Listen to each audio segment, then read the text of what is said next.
Hello everyone, Juxtaposition here. Today's video is going to try to clear the fog surrounding the Sharon Tate, Abigail, Folger, Tom Kummer M7 military bayonet assassination, which then included the Leno LaBianca, private banker for the Straight Satan CIA motorcycle gang, run out of Venice Beach, where Anne Heche's last sighting was, at the Richard Glass hair design over there. Where Arnold Schwarzenegger was working out there at Muscle Beach so he could win a beauty contest for steroided John Benet Ramsey types.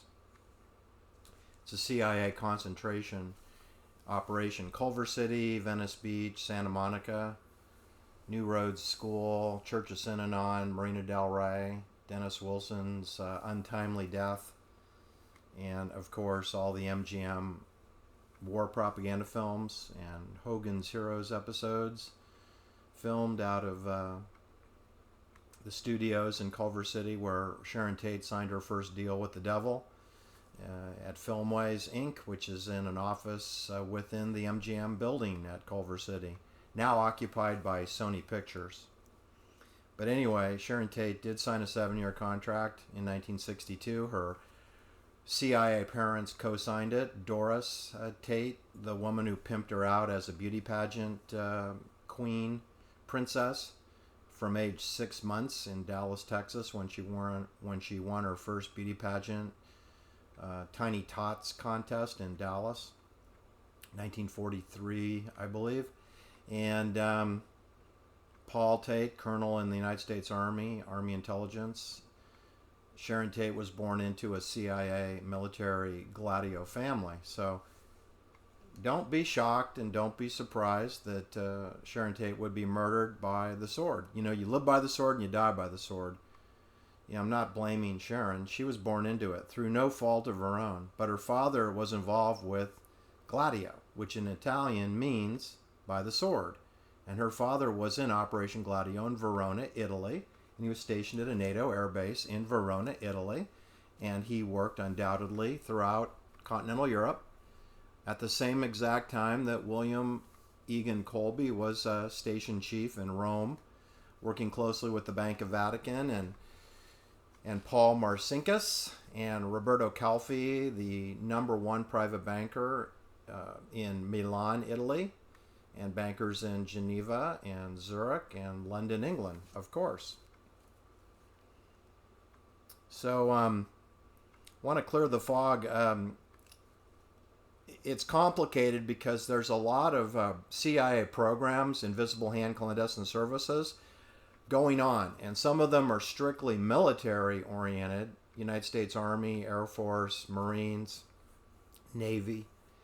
There's wet ops, there's black ops. Black ops means nighttime. Wet ops means water, ocean, river, lake, bathtub. Bathtub could be wet ops. And then if you run your wet ops at night, then it would be a black ops, wet ops. So anyway, all of those things are going on throughout the world, and certainly they were going on in Topanga Canyon, Laurel Canyon, Greater Los Angeles County. They were going on in Orange County. They were going on in San Fernando Valley, which is Los Angeles County. They were going on in the San Francisco Bay Area, specifically out of Haight-Ashbury, and Marin County, Tiburon, Mill Valley, San Anselmo, Novato. And then it was going on up in Mendocino County with Jim Jones, and the People's Temple was established up in Ukiah, and up in the Greenfield Ranch, 5,600 acres of a private ranch, which was under the control of the clandestine services for decades. It's probably under their control today.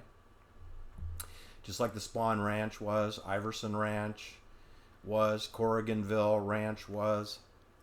You probably haven't heard of Iverson Ranch. It's across the street from the George Spawn Ranch.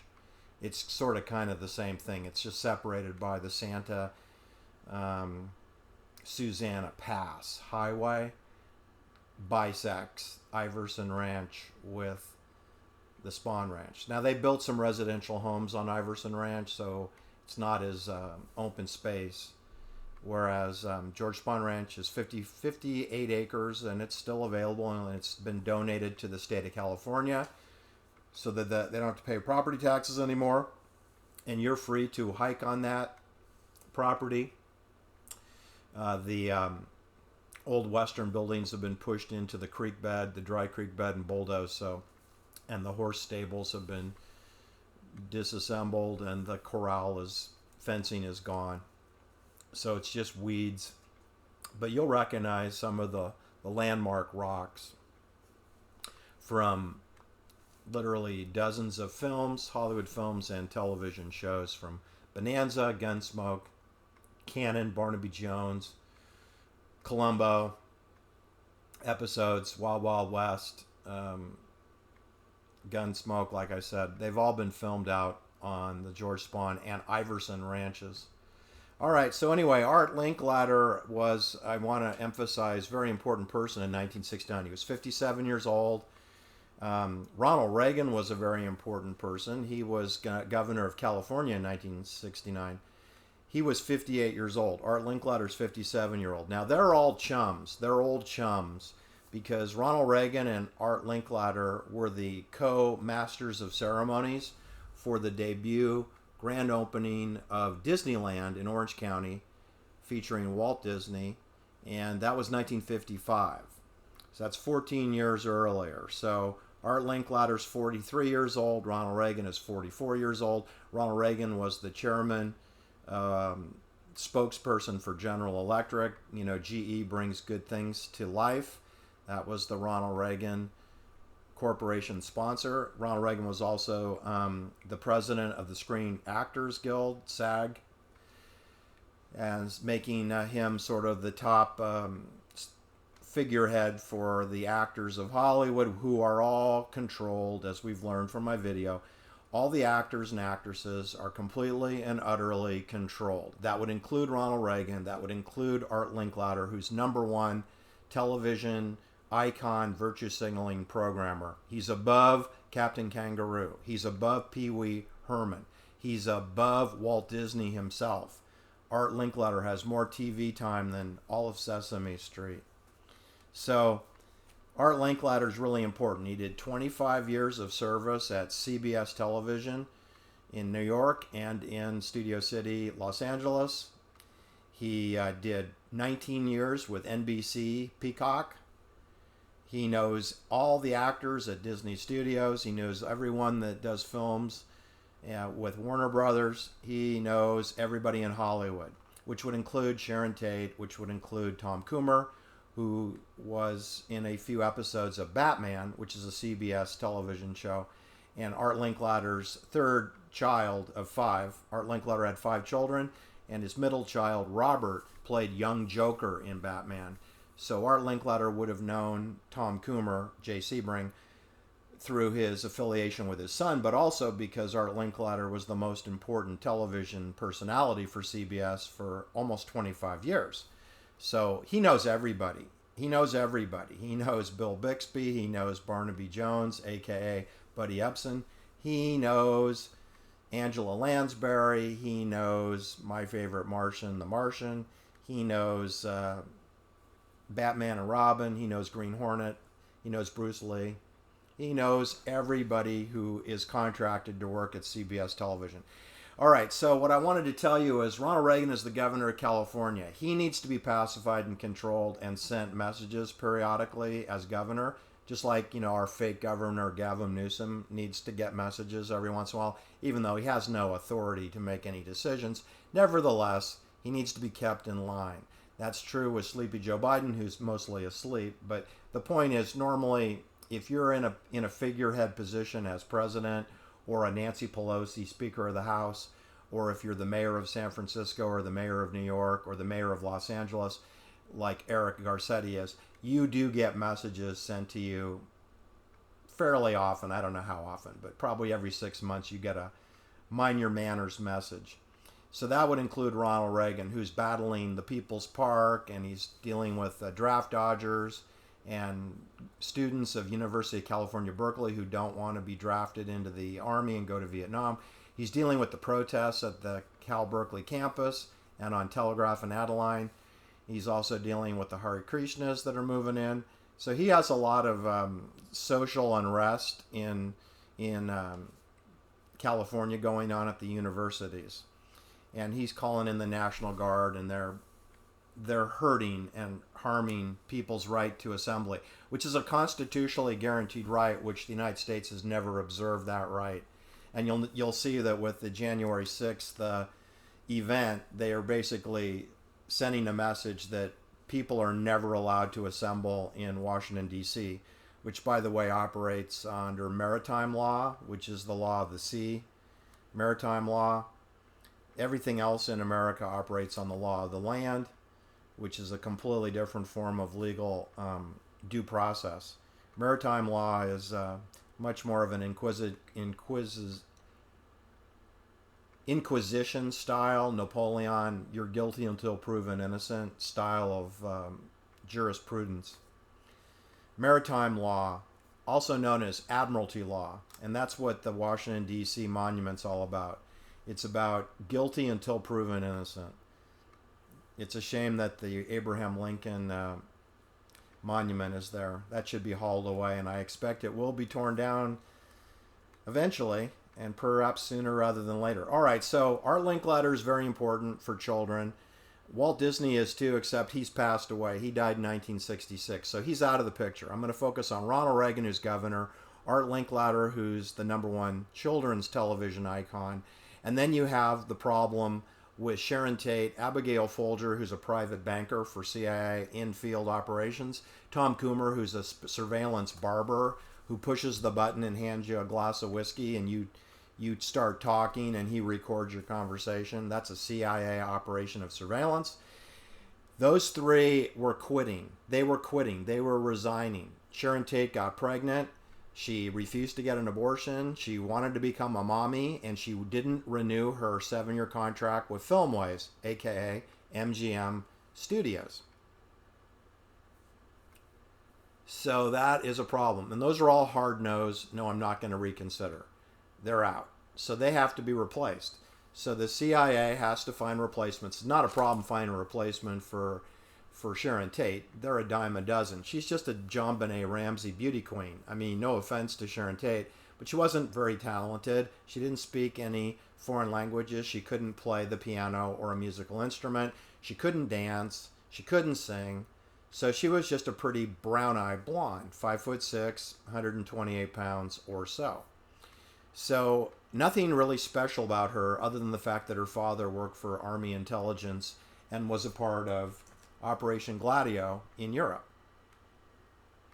That's how come Sharon Tate was pimped out and got on the cover of Stars and Stripes magazine, April 1960 edition. She was 16 years old in the photograph, which was taken, I believe, in October 1959. But the photo appeared on the cover in April 1960 when Sharon had turned 17 years old. Her birthday's January. So she had turned 17 years old, but she was 16 in the photograph of her with a leotard and a cowgirl hat and cowboy boots, straddling a surface-to-air Nike missile with the insignia U.S. Army. Inappropriate on many levels. That was sort of the beginning of Sharon Tate's clandestine service CIA career. She was immediately introduced to Anthony Quinn and Jack Palance and Paul Newman and some other actors that were in Richard Brymer in Italy and in Verona, Italy, where she was living, where her father was stationed. And so she was quitting. Leno LaBianca was a military policeman in the United States Army during World War II and after, and stayed over during the opening of NATO air bases throughout continental Europe. He came home and went to work in his family's grocery store chain, which ballooned up to 11 grocery stores. That's code for money laundering facilities.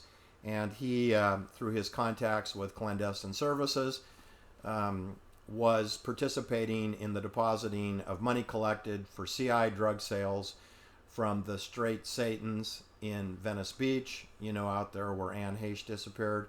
That headquarters was 1 Clubhouse Avenue at the beach, near Muscle Beach. 1 Clubhouse Avenue, you can Google it, Venice, California. It's 3/10 of a mile to Muscle Beach, where Arnold Schwarzenegger used to work out. It's 4/10 of a mile to the Richard Glass hair design studio with the transhuman symbol on his wall. Please verify that if you live near Venice Beach. And that is a huge concentration of CIA activities, always has been, from the McMartin preschool incident to the Dennis Wilson mysterious death at Marina del Rey, to the Santa Monica Community College, to the New Road School where Dakota Johnson went, to the Anne Heche crash site, into military housing, 70-year-old house that was military housing from 1952 on, never been upgraded, never been remodeled, just a tear-down house. And 4 miles from the MGM studios, now Sony Pictures, and of course Holy Cross Catholic Cemetery, where Sharon Tate was eventually interred, is there in Culver City, literally 2 miles from the Anne Heche crash scene. That's also where the Jesuit University Loyola Marymount is located. And that's also where Harvey Levin's TMZ is. It's right there, right next to Loyola Marymount. Very close to Sony Pictures. So Art Linkletter had 5 children. Now that's important because when you're a key person like Ronald Reagan and Art Linkletter, and you open up Disneyland when you're in your 40s, and later you move on to become the #1 television person for children and the #1 governor of the state of California, you're not going to get whacked. You're going to get manipulated and pacified as necessary.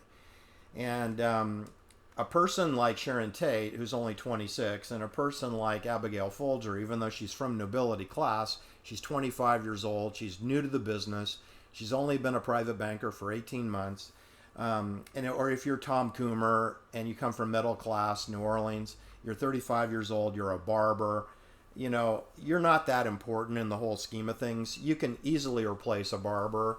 You can easily replace Tom Kummer, Jay Sebring. You can easily replace Sharon Tate. She's very easy to replace. There's over 1,000 brown-eyed blondes out there that'll take her job. Abigail Folger, yeah, she's a little harder to replace, but she's replaceable. She's only 25. She's not really particularly good at her business yet.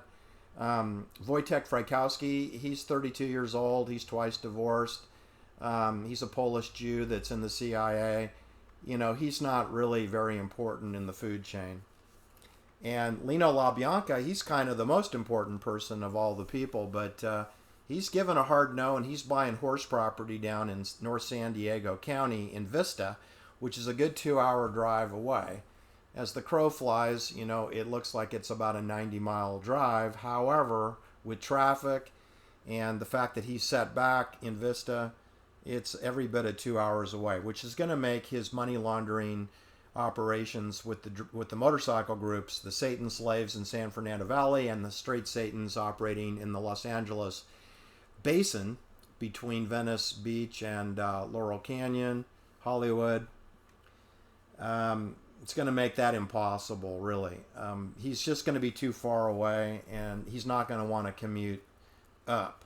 So you're going to have problems with Leno LaBianca, and his wife Rosemary is a security risk, so you're going to take her out too because she knows too much. Not to mention that her daughter is engaged to Joe Dugan, who is a 26-year-old soldier for Straight Satan's motorcycle group, close friends with Danny DiCarlo, who's the treasurer, handles the money, and works with Leno LaBianca. So you have a lot of security risks with respect to Rosemary and Leno LaBianca. So you take them both out, and their children won't talk. That was kind of the situation with with Art Linkletter, because he's really important. So if you have a problem with him, and I believe they were having a problem with Art Linkletter during 1969. I believe that Hollywood wanted Art Linkletter's children's programming to go a certain direction. And because Art was now, famous. See, this is why they do this, people. Hollywood can create stars out of nothing. And once they promote you and get you a large following, number of viewers, people that want your autograph, people that tune into your shows, people that think they know you but don't, once they get you up there, they kind of get nervous because you're a social influencer. You can start telling people your personal opinions. So Hollywood wants to make sure that the only opinions that you express on television, radio, newspapers are the opinions that have been approved by the woke Hollywood establishment. So every once in a while, you'll get a person like Tom Hanks or Art Linkletter, or trying to think of a good example, because Tom Hanks is not a good example. He generally was very submissive and obedient. However, he has been missing for 2.5 years, so he must have done something wrong.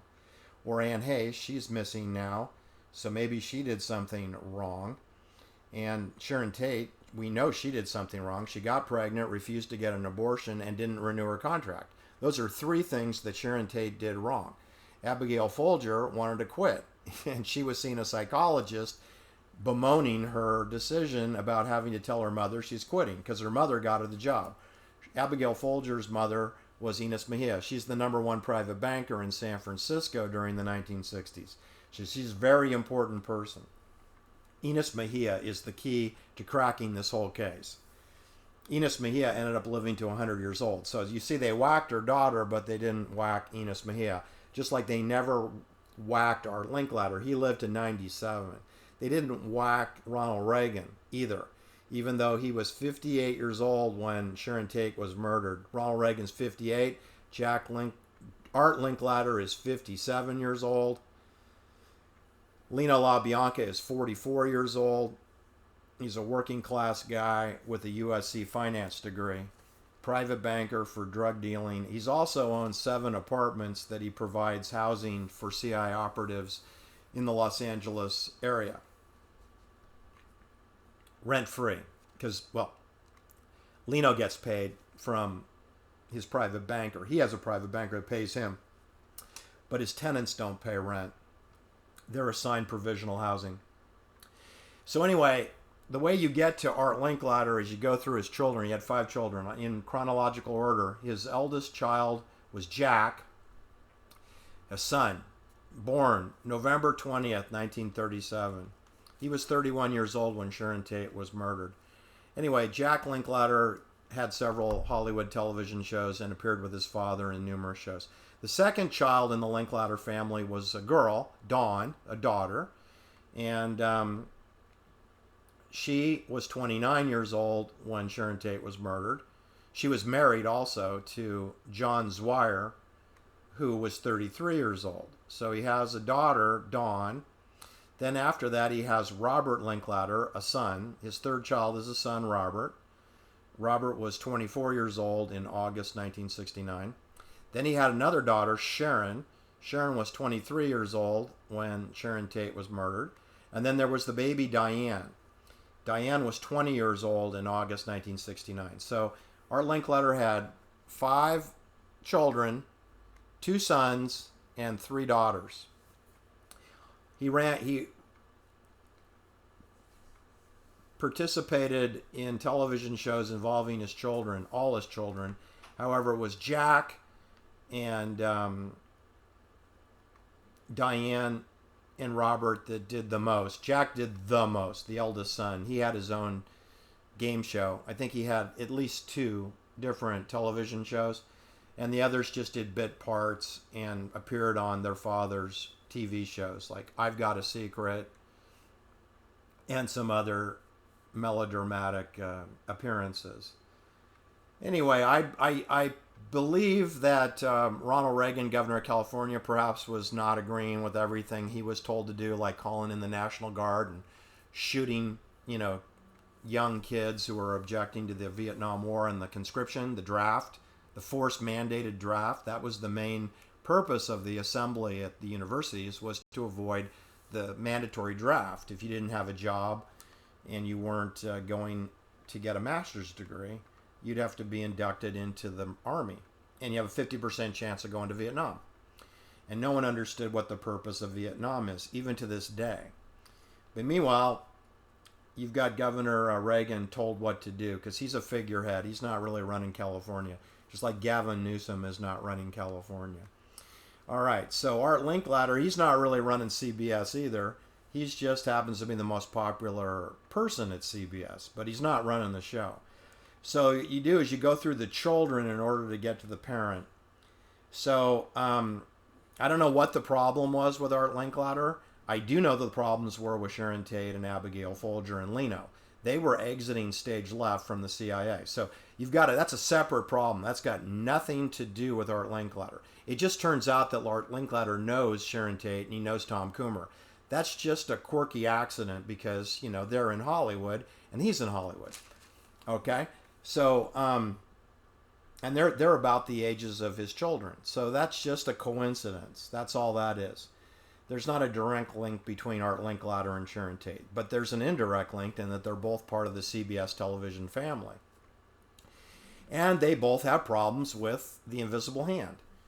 So Art Linkletter, I don't know what his problem was, but he must have had a problem because on July 15th, 1969, his son-in-law, age 33, John Zweyer, who's an insurance salesman, and he lives in West Hollywood with Art Linkletter's daughter, Dawn, who's 29 years old. And Dawn is home, and it's a Tuesday, and John Zweyer goes out to sell insurance, but he comes home early, comes home at 10 o'clock in the morning, so he hasn't been gone very long. He's probably only been gone 90 minutes. Comes back home, goes in the master bedroom, and fusses around there. Then he goes out back to the backyard where they have a swimming pool, and according to Dawn, she hears a pop, and she goes out and finds her husband, John Zweyer, shot in the head with a .38 caliber pistol that apparently they had in the master bedroom. And so, you know, the police deem this a suicide before the medical report has been done. No medical exam was done. And then, of course, the media is delighted to report that John Zweyer shot in the back of the head with a .38 as a suicide. So anyway, it could be a murder, but it was always considered to be a suicide. But you see, if you follow my videos and you look at these coincidences, how many suicides there are, you're going to start thinking, no, that sounds like a murder. But in any case, let's just call it an apparent suicide of John Zweyer, age 33, which is also a Freemasonry highest level degree, 33. John Zweyer's 33, and he got shot in the back of the head by a .38. He's 33 and he got shot with a .38. Now, 38's important because that's what takes out Dr. Victor Otis' entire family a year later. But anyway, we're going to stay on target. John Zweyer's dead. So that's a message, I think, to Art Linkletter that, hey, your son-in-law just got whacked. Or in any case, he's dead. So you got to go to his funeral. So he's got to go to his funeral. Now, the next day is Wednesday, July 16th. That's the Apollo 11th moon landing, takeoff, launch. The moon landing doesn't happen until 4 days later, until the 20th of July, is I believe the moon landing. But the Apollo 11 launch is on Wednesday, July 16th. So that gets our mind off of death by gunshot. And then we get out to August 9th, Saturday, and we discover Sharon Tate and Abigail Folger, Tom Kummer, Jay Sebring, and Wojtek Frykowski and Stephen Parent are murdered by the M7 bayonet. Now, Stephen Parent was shot 4 times with .22 caliber rifles. He was bayoneted 1 time only. The other four were bayoneted 102 times. That's 4 people, 102 bayonet wounds, 1 inch to 6 inches deep, using the M7 bayonet, which would have been attached to a rifle. So it turns out Art Linkletter knew Sharon Tate, and he knew Tom Kummer, and Robert Linkletter knew Sharon Tate, and he also knew Tom Kummer because Robert Linkletter played young Joker in the Batman, and of course Tom Kummer played a role in the Batman as a waiter, and he knew Catwoman. He knew 2 different Catwomen. He knew Bruce Lee, And so all these people, Sharon Tate knew Bruce Lee, Robert Linkletter knew Bruce Lee, Tom Kummer knew Bruce Lee. They all knew Burt Ward. They all knew the Catwomen, the girls that played Catwomen, the women that played Catwomen. They knew Bruce Wayne. So the point is that that's three people that Art Linkletter knew that are now dead. And that's all happening within 3 weeks. Three people that he knows dead in 3 weeks. Then we have the My Lai massacre reported, even though that happened a year and a half ago. It happened in March 16th, 1968. Again, using the M7 bayonet, 504 women, mostly women and children, pregnant women killed with this weapon, with M16 rifles. Pigs were shot with the M16. They killed pigs at My Lai. That's featured in the Cielo Drive front door. They wrote pig on the refrigerator at Leno LaBianca's mother's house. Karina LaBianca's refrigerator, they wrote death to pigs in the refrigerator, on the refrigerator. That's from My Lai. That's how you know it's military. That's military lingo. Then, right after that, we have October 4th, 1969, and we have Diane Linkletter, who's 20 years old. She's just 3 weeks shy of her 21st birthday, and she's baking cookies at 9 o'clock in the morning on Saturday morning, October 4th, 1969, and she gets tossed out of her window from the 6th floor of the Shoreham Tower onto the sidewalk right on the west side of her kitchen on North Horn Avenue, directly across the street from 1211 North Horn Avenue, where Ed Durston lives. And Ed Durston, allegedly, is in Diane Linkletter's kitchen, and he's baking cookies with her, and she jumps out the window, according to his story. Fascinating. He's 27 years old, Diane's 20. He lives across the street. She ends up on the sidewalk at the bottom of the apartments. Dead. Well, she's not dead yet, but by the time they get her to USC Medical Center, she's declared dead on arrival. DOA. So that's 4 people that Art Linkletter knows that are now dead. Meanwhile, you have all the different messaging that was sent from Leno LaBianca and Abigail Folger, sent to all the private bankers in the world. Leno LaBianca is a private banker. Abigail Folger is a private banker for clandestine services. They've been murdered with the M7 bayonet. Leno was stabbed 10 times in the chest with this weapon. Abigail Folger was stabbed 28 times in a 360-degree radial pattern around her body, which meant that there's a minimum of 3 soldiers stabbing her with rifles attachment. Because see, these blades are going to hit each other when multiple stabbing is going on, and the person is trying to flee, like Abigail was trying to flee.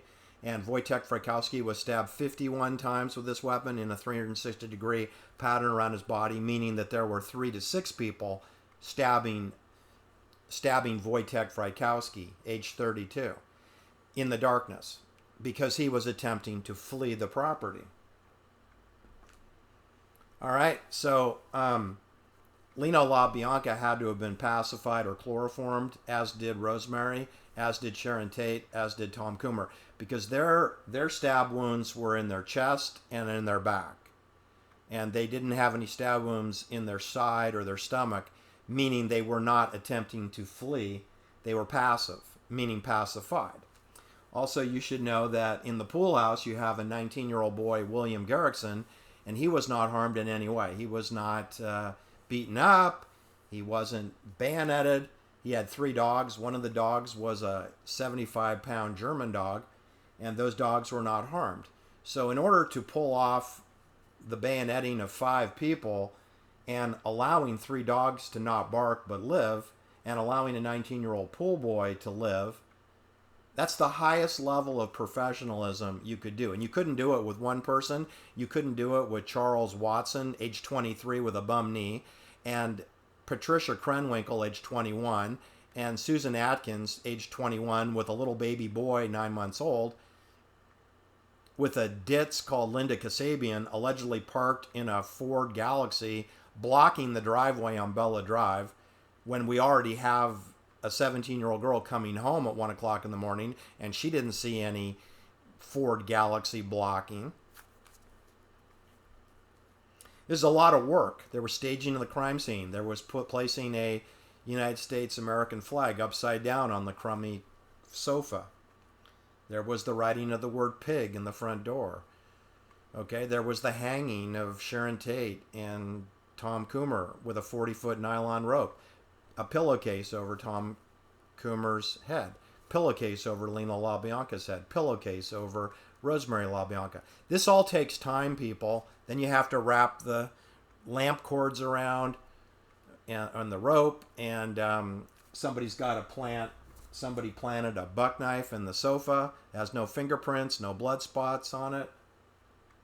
Somebody planted a set of prescription eyeglasses next to the Sharon Tate steamer trunks with all of her clothes that were sent that day back from Rome, Italy, when she did her film with Orson Welles in Rome, 13 Chairs. And she never unpacked those steamer trunks all Friday and Friday night, never unpacked them because she doesn't live at that address. That's why she didn't unpack them. She's going to move the trunks to where she lives. And she has 2 different homes within 1 mile of the murder scene. So, 3 weeks later, the Ronald Reagan replica 22 caliber pistol is discovered by a kid named Stephen Wise in Sherman Oaks, right off of North Beverly Glen Boulevard. Just so you know, just to fast forward, that weapon was not used to shoot Stephen Parent. Yes, it's a 22. Yes, it can hold the rifle cartridges. Allegedly, it had 7 empty cartridges and 2 live rounds. It holds 9 bullets.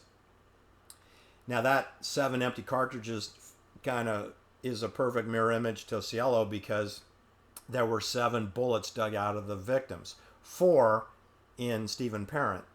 That's how he died.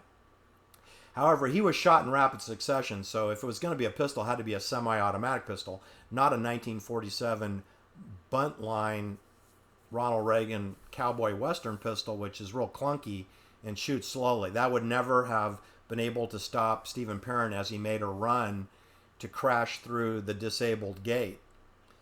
And it would take really 3 shooters with rifles to do a firing squad execution of Stephen Parent to stop him, and I believe that's what happened. 1 bayonet strike to his left wrist, which tore his wristwatch band, thrusting his wristwatch over his shoulder into the rear passenger seat, where it was found by the Los Angeles Police Department in the rear seat. And only a bayonet with a rifle attachment can explain that. Nothing else can. But anyway, Judge Older admitted the pistol into evidence at the Charlie Manson trial, 6-7 months later. And the ballistics test, which took him 4 months to perform, did not match the bullets rifling that was pulled out of the victim. So guess what? You got a pistol not used in the murder, admitted into a murder trial to convince the jury that Charlie Manson did it, even though everyone agreed he wasn't there, and everyone agreed that that wasn't the pistol, but they still admitted it anyway. Just like they still admitted the buck knife, even though the wounds don't match this. This is single edge. This is not sharp on top, not sharp at all. Will not cut my finger. See, my finger's not cut. If I do that with this, guess what? There'll be blood all over the lens. All right, so what I'm telling you is they admitted props in lieu of actual murder weapons, because no murder weapons were found, no bullet cartridges were found at the crime scene, and yet a pair of prescription glasses were found by the Sharon Tate steamer trunks, which look a lot like Robert Linkletter's glasses, okay, which are horned rim and match the description of the Zodiac murder on October 11th, 1969. The 2 little girls and the boy in Presidio Heights had distinctive viewing of the murder right below them at the Paul Stein yellow cab driver right below them at Washington Street and Cherry. And they identified a suspect who wore glasses, the make and model and shape of Robert Linkletter. So you won't be surprised to know that nothing ever became of those glasses. They were just forgotten about and they became irrelevant. There were 39 fingerprints found at the Cielo Drive murder scene that did not match Charles Watson, didn't match Susan Atkins, didn't match Patricia Krenwinkel, didn't match Charlie Manson, didn't match the victims. So whose are they? I don't know.